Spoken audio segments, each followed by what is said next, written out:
So हे guys, आज आम्ही निघालो होतो मामाकडे जायला मुंबईला. ट्रेनमध्ये बसल्याच्या नंतर मस्तपैकी लेडीजांच्या गप्पा चालल्या होत्या, कारण की आम्ही लेडीज डब्यात बसलो होतो. मग महत्त्वाची आणि आवडती गोष्ट म्हणजे कानातले वाला आला होता. मम्मीची शॉपिंग इथंच चालू झाली होती आणि मम्मी खूप खुश होती. आमचं स्टेशन येताच आम्ही कुर्ला स्टेशनला उतरलो. कुर्ला स्टेशनला उतरल्यावरती मस्त असा थंड होण्यासाठी थंडा ज्यूस पिला आणि ज्यूसची टेस्ट खरंच खूप भारी होती. रिजनेबल रेटमध्ये आम्ही मस्त थंडा ज्यूस पिऊन निघालो केकच्या शॉपमध्ये, कारण की मावशीच्या मुलाचा बड्डे होतं, केक घ्यायचा होता. बड्डे झाला होता पण आम्ही लेट केक घेतला. केक घेतल्यामुळं आम्ही AC बसमध्ये गेलो, का तर केक विरघळायला नको म्हणून AC बसमध्ये गेलो. आता AC बसमध्ये तर आम्ही बसलो होतो फायनली, पण मम्मीला असा टेन्शन आला होता की AC बसमध्ये बसलो आहे, तिकीट जास्त असेल. मम्मी कन्फ्यूज होती, पण मी मात्र खूप एन्जॉय केला AC बसमध्ये. मम्मी पैसे काढून रेडी होती, कारण कंडक्टर येऊन कधी पण बोलेल का इतका तिकीट आहे. ती कन्फ्यूज होती किती पैसे असतील, किती तिकीट असेल. पण जेव्हा कंडक्टर आला आणि फायनली ते तिकीट काढताना एवढी खुश झाली की अरे, आता बघा तुम्हीच नक्की ती का खुश होती.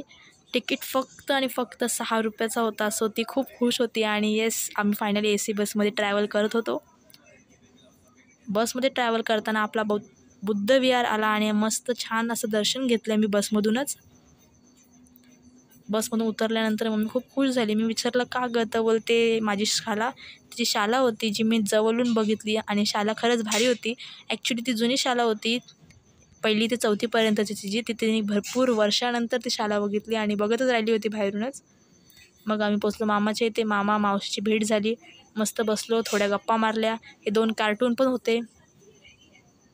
बऱ्याच उशीर गप्पा मारल्याच्या नंतर खाऊ आणलेला खाऊसुद्धा खाल्ला. आता भाऊ बहिणी एवढ्या दिवसांनी भेटल्या तर यांच्या गप्पा मस्त अशा रंगल्या होत्या. मग आम्ही जेवणाची तयारी करत होतो. जेवणाला जाताना मावशीकडे जेवायला जायचं होतं. मावशीने मस्त पावभाजी बनवली होती, तर मामा पापड देत होता काढून की पापड पण घ्या म्हणजे अजून मजा येईल जेवायला. मावशीकडे गेलो, मावशीच्या घरी गेलो. या दोघा कार्टूनची इथं मस्त मस्ती मजा चालली होती.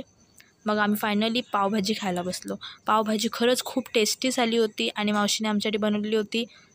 मस्त असे मी तर बाबा दाबून पाव वगैरे खाल्ले, मस्त कांदा लिंबू खाल्ला आणि पावभाजी मस्त खाल्ली. त्यानंतर जेवल्याच्या नंतर मम्मीला पण खूप जेवण आवडलं होतं आणि जेवल्याच्या नंतर आम्ही केक कट केला. मस्त असं सेलिब्रेशन झाला.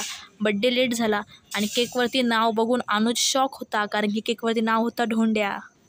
त्याला आम्ही त्याच नावाने आवाज देतो आणि तो पण शॉक झाला का हा काय नाव आहे. सर्वांना केक आवडला. मावशी पण केक बघून शॉक झाले. अरे बापरे, नाव तर बाबा डेंजरच टाकले. अरे रे रे रे, वाट लावली. मस्त असं सेलिब्रेशन झाला. सर्वांनी छान त्याने केक कट केला. आम्ही टाळ्या वाजून मस्त बड्डे सेलिब्रेट केला. प्रत्येकाने थोडा केक खाल्ला, मस्त मजा केली. मंथनची सुरुवात झाली होती. नक्की काय खाऊ तो पण कन्फ्यूज होता. डोला खाऊ, चेरी खाऊ का काय खाऊ. आणि मग आम्ही निघालो घरी जायला. असा झाला आज आमचा छोटासा मिनी ब्लॉग.